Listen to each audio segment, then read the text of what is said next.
जिस दिन उसे एहसास होगा कि उसने तुम्हें खो दिया, उस दिन तुम उसके पास नहीं होगे। उस दिन वह तुम्हारा नाम व्हाट्सएप में टाइप करेगी और फिर बिना भेजे मैसेज डिलीट कर देगी। उस दिन वो तुम्हारी डीपी खोलेगी और सोचेगी, काश ये इंसान आज भी मेरा होता। लेकिन आयरनी ये होगी भाई, कि जिस दिन उसे सच में तुम्हारी कीमत समझ आएगी, उस दिन तुम पहले जैसे रह ही नहीं जाओगे। एक औरत जब छोड़ती है तब नहीं टूटती। मैन ये गलती करते हैं कि सोचते हैं वो मुझे छोड़ गई, मतलब उसे फर्क ही नहीं पड़ा। नहीं भाई, वुमेन साइकोलॉजी इससे बिल्कुल उल्टी काम करती है। जब कोई लड़की रिश्ता छोड़ती है तो वह उसी पल इमोशनल ब्रेकडाउन में नहीं जाती। उस वक्त उसके दिमाग में एक ही थॉट होता है, मैंने सही डिसीजन लिया है। उस वक्त उसे आजादी अच्छी लगती है, साइलेंस पीसफुल लगती है, और तुम्हारी कमी उसे महसूस ही नहीं होती, क्योंकि वह डिसीजन इमोशन से नहीं बल्कि over thinking plus suppressed feeling से लिया गया होता है। वो तुम्हें छोड़ने से पहले ही तुम्हें खो चुकी होती है अपने अंदर। यह सबसे इंपॉर्टेंट साइकोलॉजिकल पॉइंट है। एक लड़की जब रिश्ता छोड़ती है तो वह उस दिन नहीं छोड़ती, वो तुम्हें मंथ्स पहले छोड़ चुकी होती है। जब उसने कंप्लेंट करना बंद किया, जब उसने एक्सप्लेन करना छोड़ दिया, जब उसने लड़ना छोड़ दिया, उस दिन समझना चाहिए था भाई कि वह इमोशनली डिटैच्ड हो चुकी है। उसके अंदर यह चल रहा होता है, अब बोलकर क्या फायदा, ये इंसान बदलेगा ही नहीं, मैं थक चुकी हूं। और जब कोई लड़की थक जाती है ना, तो फिर वो स्ट्रांग डिसीजन लेती है। 3 ब्रेकअप के बाद उसकी जिंदगी क्यों आसान लगती है? तुम देखोगे, वो हंस रही है, वो बाहर घूम रही है, वो हैप्पी लग रही है, वो स्ट्रांग कोर्स पोस्ट कर रही है, और तुम सोचोगे, यार इसे तो कोई फर्क ही नहीं पड़ा। लेकिन यह है साइकोलॉजिकल इल्यूजन। असल में हो क्या रहा होता है, ब्रेकअप के बाद लड़की एक फेज में जाती है जिसे कहते हैं रिलीफ फेज। इस फेज में उसे लगता है अब एक्सप्लेन नहीं करना, अब कॉम्प्रोमाइज नहीं करना, अब इमोशनल प्रेशर नहीं। वो अपने डिसीजन को सही साबित करने में लगी होती है। लेकिन भाई, ये फेज टेम्पररी होता है। 4 असली खेल शुरू होता है साइलेंस में। टाइम बीतता है, 2 महीने, 3 महीने, कभी 6 महीने। अब वो फेज आता है जिसके लिए कोई लड़की मेंटली तैयार नहीं होती, रिफ्लेक्शन फेज। अब चीजें सेटल हो चुकी होती है, अब एक्साइटमेंट खत्म, अब बाहर की आवाजें कम, और तभी उसके दिमाग में ये सवाल उठते हैं, वो अब कैसा होगा, वो मुझसे बेहतर तो नहीं हो गया, क्या वो मुझे मिस करता होगा? और यही से रिग्रेट सीड बोया जाता है। 5 वुमेन रिग्रेट इंस्टेंटली नहीं करती, वो धीरे धीरे टूटती है। मैन ब्रेकअप के तुरंत बाद टूटते हैं, वुमन ब्रेकअप के बाद में टूटती है, क्योंकि लड़की ब्रेकअप के समय स्ट्रांग बनती है और आदमी ब्रेकअप के बाद स्ट्रांग बनने की कोशिश करता है। जब तुम अकेले बैठकर खुद पर काम कर रहे होते हो, वो तब अपनी न्यू लाइफ एंजॉय कर रही होती है। लेकिन जब तुम इमोशनली स्टेबल हो जाते हो, तब वो इमोशनली खाली होने लगती है। 6 सबसे बड़ा ट्रिगर तुम्हारा आगे बढ़ जाना। अब ध्यान दे भाई, जिस दिन उसे पता चलता है कि तुम उसे कॉल नहीं कर रहे, तुम उसका हाल नहीं पूछ रहे, तुम जेन्युइनली आगे बढ़ रहे हो, उस दिन उसके अंदर पैनिकिंग शुरू होता है। वुमन साइकोलॉजी का एक raw truth, a woman doesn't miss a man when he is gone, she misses him when she realises she is replaceable. उसे डर लगता है कि अगर ये सच में मूव ऑन कर गया तो, अगर मैं स्पेशल नहीं रही तो, और यही से रिग्रेट गहराने लगता है। साथ यादें तब नहीं आती जब चाहो, यादें तब आती है जब अकेले हो। रात के 2 बजे कोई मैसेज नहीं, कोई डिस्ट्रैक्शन नहीं, तभी तुम्हारी आवाज याद आती है, तुम्हारा केयर याद आता है, तुम्हारी प्रेजेंस याद आती है, और उसे एहसास होता है, वो हर हाल में मेरे साथ था। वो इम्परफेक्ट था लेकिन जेन्युइन था। लेकिन ईगो उसे रोकता है, वो चाहकर भी मैसेज नहीं कर पाती। और जब वो लिखने वाली होती है उसकी उंगलियां कीबोर्ड पर जाती है। फिर रुक जाती है क्योंकि उसे डर लगता है। अगर उसने सीन करके रिप्लाई नहीं दिया तो, अगर उसने कोल्ड बिहेव किया तो, और वो मैसेज ड्राफ्ट में रह जाता है। नो, उसे तुम्हारी कमी तब नहीं खलती जब वो खुश होती है। उसे तुम्हारी कमी तब खलती है जब वो किसी और के साथ बैठी होती है और फिर भी खाली महसूस करती है। वुमेन साइकोलॉजी का सच सुन, औरत कंपैरिजन कॉन्शियस होती है, लेकिन कंपैरिजन वो तब करती है जब इमोशनल कनेक्ट मिसिंग हो।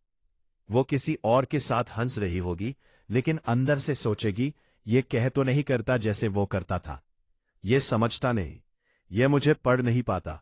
और यही से रिग्रेट शुरू होकर सेल्फ डाउट में बदल जाता है। 10 वो तुम्हें याद करके रोती नहीं, वो साइलेंट हो जाती है। औरतें हमेशा रोकर पेन एक्सप्रेस नहीं करती। कई बार वो बस देर तक सीलिंग देखती रहती है, फोन स्क्रॉल करती है, रैंडम सॉन्ग्स रिपीट पर सुनती है, क्योंकि सैडनेस से ज्यादा उन्हें ये थॉट मारता है, मैंने क्या खो दिया। और सबसे पेनफुल बात, वो ये बात किसी को नहीं बता सकती, क्योंकि बाहर से उसने दिखाया था कि वो स्ट्रांग है, कि उसे फर्क नहीं पड़ा। 11 ईगो वर्सेस इमोशंस, सबसे खतरनाक लड़ाई। अब अंदर दो आवाजें चलती है। इमोशन कहता है उससे बात कर ले, वो तुझे समझता था। ईगो कहता है मत जा, तू ही छोड़ कर आई थी। वुमेन साइकोलॉजी में ईगो बहुत डेंजरस होता है, क्योंकि वो रिग्रेट को अंदर ही अंदर सड़ने देता है। वो चाहकर भी तुम्हें नहीं लिखती, और ना लिख पाने का दर्द और बढ़ जाता है। 12 वो तुम्हें तब और ज्यादा मिस करती है जब तुम बदल चुके होते हो। अगर ब्रेकअप के बाद तुम इमोशनली मैच्योर हो गए, तुम काम हो गए, तुम फोकस्ड हो गए, तुम डेस्परेट नहीं रहे, तो भाई ये उसके लिए सबसे बड़ा शॉक होता है, क्योंकि उसके दिमाग में तुम्हारी इमेज थी, ये मेरे बिना टूट जाएगा। और जब उसे दिखता है कि तुम सरवाइव नहीं अपग्रेड कर गए हो, तब उसके अंदर एक डर बैठता है, क्या मैंने गलत इंसान छोड़ दिया। तेरा उसे तुम्हारा प्यार नहीं, तुम्हारी प्रेजेंस याद आती है। यह लाइन ध्यान से सुन। औरतों को वर्ड्स नहीं, इमोशनल प्रेजेंस की आदत लगती है। कोई जो सुने, कोई जो समझे, कोई जो जजमेंट के बिना एक्सेप्ट करे। जब वो प्रेजेंस चली जाती है, तब खालीपन पैदा होता है, और वो खालीपन कोई नया इंसान भर नहीं पाता। 14वां तुम्हें तब सर्च करती है जब उसे खुद से शिकायत होती है। Late night Instagram search bar तुम्हारा नाम, फिर प्रोफाइल खोलती है। अगर डीपी बदली हुई हो, अगर तुम हैप्पी लग रहे हो, तो उसका दिल 1 सेकंड के लिए रुक जाता है, क्योंकि उसे यह महसूस होता है, यह तो सच में आगे बढ़ गया। और यही रियलाइजेशन उसकी नींद छीन लेता है। 15 सबसे पेनफुल मोमेंट, जब वो तुम्हें ब्लेम भी नहीं कर पाती। शुरुआत में ब्लेम आसान होता है, उसने मुझे वैल्यू नहीं दी, वो टॉक्सिक था। लेकिन समय के साथ जब इमोशंस क्लियर होते हैं, तो उसे यह दिखने लगता है, तुम परफेक्ट नहीं थे, लेकिन जेन्युइन थे। तुम फ्लॉड थे, लेकिन लोल थे। और तब सेल्फ ब्लेम शुरू होता है। काश मैंने पेशेंस रखा होता, काश मैंने कम्युनिकेट किया होता। 16 औरत जब सच में पछताती है, वो वापस नहीं आती। ये हर्ष ट्रूथ है भाई। जब रिग्रेट शैलो होता है, वो मैसेज करती है। जब रिग्रेट डीप होता है, वो चुप रहती है, क्योंकि उसे लगता है अब देर हो चुकी है, अब वो इंसान वापस वैसा नहीं होगा। और यही रिग्रेट उसे अंदर से खाता रहता है। 17 तुम्हारी सबसे बड़ी जीत और तुम्हारा साइलेंस। अगर तुम उसे जज नहीं कर रहे, उसे गिल्ट में नहीं डाल रहे, उसे कन्विंस नहीं कर रहे, तो तुम अननोइंगली उसके दिमाग में जगह बना रहे हो। साइलेंस वुमेन साइकोलॉजी में पनिशमेंट नहीं मेरा होता है, जिसमें वो खुद को देखती है। 18 एक दिन उसे समझ आएगा, पर तब तक तुम आगे निकल चुकेंगे। और यही आयरन ही है भाई, जिस दिन वो कहेगी वो इंसान सही था, उस दिन तुम इमोशनली स्टेबल होगे, सेल्फ रिस्पेक्ट में जी रहेगे, और शायद किसी नए चैप्टर में, और तब तुम्हें एहसास होगा, मैंने किसी को खोया नहीं, मैंने खुद को पाया। 19 उसे तुम्हारी आदत की याद आती है, प्यार की नहीं। वुमेन साइकोलॉजी का ब्रूटल सच। औरत को सबसे पहले प्यार नहीं, आदत याद आती है। सुबह का गुड मॉर्निंग बिना पूछे कहे, छोटी छोटी बातों पर रीअश्योरेंस। जब वो सब अचानक गायब हो जाता है ना, तब दिमाग पैनिक मोड में जाता है, क्योंकि आदत टूटना इमोशन से ज्यादा पेनफुल होता है। 20 वह खुद से सवाल करने लगती है, क्या मैं ज्यादा मान रही थी?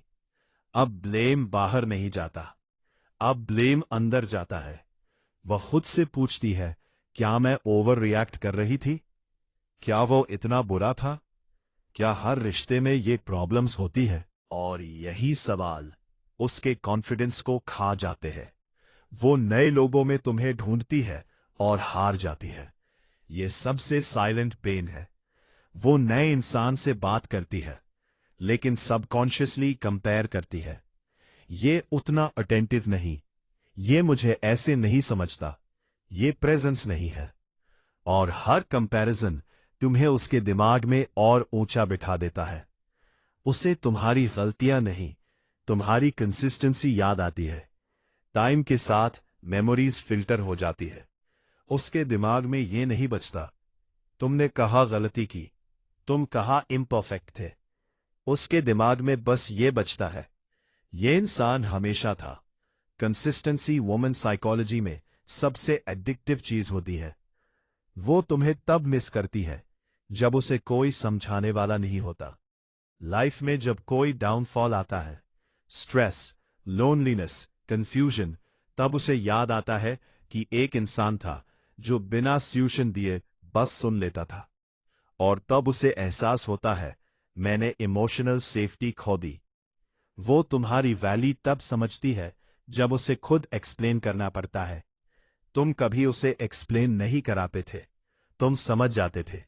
अब हर नए इंसान के सामने उसे खुद को जस्टिफाई करना पड़ता है, और हर जस्टिफिकेशन के बाद वो मेंटली टायर्ड हो जाती है। 25 सबसे डेंजरस फेज एक्सेप्टेंस के बाद रिग्रेट, पहले डिनायल, फिर ईगो, फिर डिस्ट्रक्शन, और अंत में एक्सेप्टेंस। हाँ, वो चला गया। और एक्सेप्टेंस के बाद आता है सबसे पेनफुल इमोशन, रिग्रेट, क्योंकि अब कुछ बदल नहीं सकता। 26 वो तुम्हें भूल नहीं पाती, बस जीना सीख लेती है। ये मत सोच कि वो तुम्हें हमेशा याद करेगी, नहीं, वो बस तुम्हारे बिना जीना सीख जाती है। लेकिन कुछ खाली जगह कभी भरते नहीं। 27 तुम्हारी याद किसी गाने में, किसी खुशबू में, किसी जगह में जिंदा रहती है। कोई पुराना सॉन्ग, कोई कैफे, कोई रैंडम रास्ता, और अचानक तुम वुमेन इमोशनल मेमोरी में मोमेंट्स ज्यादा गहरे बैठते हैं, नाम से भी ज्यादा। 28 वो तुम्हें खोकर खुद को नहीं पाती, खुद को सवालों में डाल देती है। वो आउटवर्ड स्ट्रांग दिखेगी, लेकिन अंदर, क्या मैं रिलेशनशिप्स में गुड हूं? क्या मैं हमेशा गलत चुनती हूं? और ये सेल्फ डाउट उसे इमोशनली वीकर बनाता है। 29 वो तुम्हें तब सबसे ज्यादा मिस करती है जब तुम उसे याद नहीं करते। ये आयरनी सुन, जब तुम फाइनली डिटच हो जाते हो, तब वो अटैच होने लगती है, क्योंकि वुमेन साइकोलॉजी में अवेलेबिलिटी वैल्यू घटाती है, एब्सेंस वैल्यू बढ़ाती है। 30 और आखिर में सबसे सच्चा एहसास, एक दिन वो खुद से कहती है, वो परफेक्ट नहीं था, लेकिन वो मेरा था। और यही कहानी खत्म हो जाती है, क्योंकि कुछ एहसास वापसी के लिए नहीं, सीख के लिए आते हैं। जीत किसकी होती है? जिस दिन उसे एहसास होगा कि उसने तुम्हें खो दिया। उस दिन वो ये नहीं सोचेगी कि वो कितना अच्छा बॉयफ्रेंड था, वो ये सोचेगी, वो इंसान मेरी जिंदगी में सबसे ज्यादा रील था। वो तुम्हें इसलिए मिस नहीं करेगी क्योंकि तुम परफेक्ट थे, वो तुम्हें मिस करेगी क्योंकि तुम रुके थे, तुम टिके थे, तुम हर हाल में साथ खड़े थे। और ऐसी चीजें आज की दुनिया में बहुत रेयर होती है। लेकिन सच ये है भाई, हर सही इंसान का सही वक्त नहीं आता, और हर गलत डिसीजन का एहसास हमेशा देर से होता है। जब तुम उसके लिए थे, तब तुम्हारी वैल्यू नॉर्मल लगती थी। जब तुम चले गए तब वही वैल्यू उसकी सबसे बड़ी कमी बन गई। वो चाहे जितनी स्ट्रांग बन जाए, जितनी भी आगे बढ़ जाए, कुछ सवाल वो खुद से हमेशा पूछेगी। क्या मैंने जल्दबाजी कर दी? क्या मैं ज्यादा समझ सकती थी? क्या ऐसा इंसान दोबारा मिलेगा? और इन सवालों का जवाब उसके पास कभी नहीं होगा। अब ध्यान से सुन भाई, सबसे बड़ी जीत ये नहीं होती कि वो वापस आए। सबसे बड़ी जीत ये होती है कि तुम खुद को उस मोड़ तक ले आओ जहां अगर वो आए भी तो तुम्हें फर्क ना पड़े। क्योंकि जिस इंसान को तुमने टूटकर चाहा, अगर उसने तुम्हें समझने से पहले खो दिया, तो वो नुकसान तुम्हारा नहीं था, वो उसका था। और आखिर में बस एक लाइन दिल से, जो इंसान तुम्हारी कद्र तुम्हें खोने के बाद समझे, उसे पाने के बाद खो देना ही उसका सबसे बड़ा सबक होता।